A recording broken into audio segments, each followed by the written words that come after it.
চোখ খুলে উঠে বসে। নিজেকে বিছানায় দেখে অবাক, আশেপাশে তাকালো, কিন্তু কাউকেই এই রুমে দেখলো না। দম মেরে বিছানায় আসন পেতে বসে আছে। একটু পর অয়ন ওয়াশরুম থেকে একটা সাদা টাওয়েল পরে আরেকটা দিয়ে মাথার চুল মুছতে মুছতে বের হয়। অয়নের সারা শরীর ভেজা, বিন্দু বিন্দু পানি গা বেয়ে পড়ছে। মারু এক নজরে তাকিয়ে আছে, একটা অজানা আকর্ষণ তাকে টানছে। অয়ন মারুর এভাবে তাকানো দেখে মুচকি হেসে বলে, নিজের স্বামীর দিকে কোন নজর দিচ্ছ? আমি হ্যাবলার মতো করছি। উনি আরেকটু এগিয়ে এসে বলছে, সকাল সকাল এভাবে তাকিও না, পরে আমিও এভাবে তাকালে তোমার ভালো লাগবে না।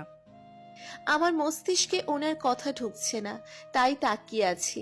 উনি আয়নার সামনে দাঁড়িয়ে চুল মুছছে। একটু পর আবার আমার দিকে মাথা ঘুরিয়ে তাকিয়ে বলে, আমাকে দেখা শেষ হলে সাইডে শাড়ি রাখা আছে, গোসল করে পরে আসো। আমি শাড়ির দিকে তাকিয়ে বলে বিছানা থেকে উঠে নিজেকে আয়নায় দেখে সব মনে পড়ে যায়। একটু রাগ দেখিয়ে বলি, আমি আপনার কথা মতো কেন চলবো? আমি এখন চলে যাব। কি ভেবেছেনটা কি আমাকে? অয়ন আলমারি থেকে নিচের কাপড় বের করতে করতে বলল, যাওয়ার কথা বললে জানো তোমার সাথে কি হতে পারে? তুমি এখান থেকে আমি না চাওয়া পর্যন্ত যেতে পারবে না। সো তুমি কি নিজেকে একটা বন্ধ রুমে বন্দি দেখতে না চাইলে চুপচাপ ভালো বইয়ের মতো গোসল করে শাড়ি পরে আসো। যদি শাড়ি পরে নিচে না আসো কোনো ঝামেলা ছাড়া, তাহলে নিজের পরিবারের সাথে কথা বলতে পারবে। আর যদি না পড়তে চাও। আমি কপাল কুঁচকিয়ে জিজ্ঞেস করলাম, তাহলে?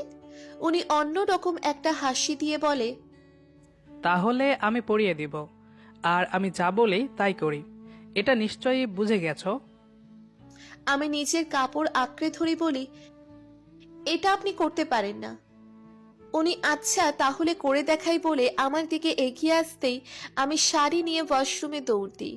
অয়ন দাঁড়িয়ে দাঁড়িয়ে হাসছে। আমি কতক্ষণ ওনাকে বকে ঝুঁকে গোসল করে শাড়ি পরে বের হলাম। চোখ মুখ ফুলে গেছে, তাই আমিও একটু সেজে নিলাম। রেডি হয়ে ভাবছি নিচে যাব কি যাব না। এই সময় অয়ন আসে। এসে আমার পা থেকে মাথা পর্যন্ত একবার চোখ ঘোরায়, পরে অন্যদিকে তাকিয়ে বলে, চলো নীর, আমার সাথে নিচে। আমার নাম মারু, নীর না। অয়ন আমার হাত ধরে নিচে নিয়ে যেতে যেতে বলল, তুমি আমার জন্য নীর, আর মারু কোনো নাম হলো?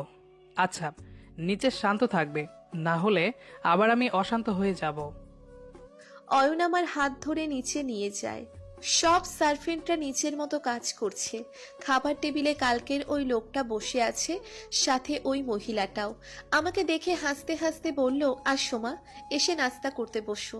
আমি শুধু ভাবছি এরা এত স্বাভাবিক ব্যবহার কিভাবে করছে আমার সাথে, যেন কিছুই হয়নি। এরা সবাই পাগল না তো আবার? আমি খেতে বসি। টেবিলে এত খাবার রেখে অয়ন শুধু জ্যাম, পাউরুটি আর জুস খাচ্ছে।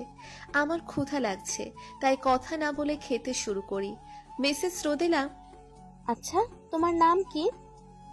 আমি অবাক হয়ে বললাম, মারুফা ইয়াসমিন। মারু বলেই সবাই ডাকে। কি অদ্ভুত, কাল বিয়ে পড়িয়ে আনলো অথচ নাম জানে না। তারপর আবার উনি বলল, আমি অয়নের মা, ওর অনি অয়নের বাবা। আমিও ওনাকে জিজ্ঞেস করলাম, আচ্ছা কাল রাতে আপনারা কোথায় ছিলেন? ওনার মা হেসে বলল, বাড়িতেই ছিলাম, আর কোথায় থাকবো? অয়ন আমার দিকে রুটি খেতে খেতে তাকায়। আমিও নিচে মুখ করে খেতে থাকি আর ভাবতে থাকি, বাড়িতে এত মানুষ থাকা সত্ত্বেও কেউ আমার চিৎকার শুনলো না। বয়রা নাকি? থাক, এখন কিছু জিজ্ঞেস করা যাবে না। অয়ন না থাকলে জিজ্ঞেস করতে হবে। নাস্তা শেষ করে কার যেন একটা কল আসে। অয়ন কথা বলতে একটু সাইডে চলে যায়। আমি দাঁড়িয়ে আছি। অয়নের মাকে কিছু জিজ্ঞেস করতে যাব, তখনই একজন লম্বা সুদর্শন লোক বলতে বলতে ঢোকে, কিরে অয়ন, তুই নাকি বিয়ে করে নিয়েছিস? আমি সেদিকে তাকাই। আমার কথা শুনে লোকটির হাত থেকে লাগেজটা পড়ে যায়। নিজের দীর্ঘ কালো চোখ দিয়ে আমাকে অবাক হয়ে দেখছে। ওনার চোখ যেন খুশিতে উজ্জ্বল হয়ে উঠেছে। ঠোঁটে আমাকে দেখতে পেয়ে খুশির হালকা ঝলক। ওনার এভাবে তাকিয়ে থাকার মানে আমি বুঝলাম না। উনি খুশিতে আত্মহারা হয়ে বলছে, তুমি এখানে? মানে তুমি ঠিক আছো? তখনই মিসেস রোদেলা বলে ওঠে, প্রহর, তুই?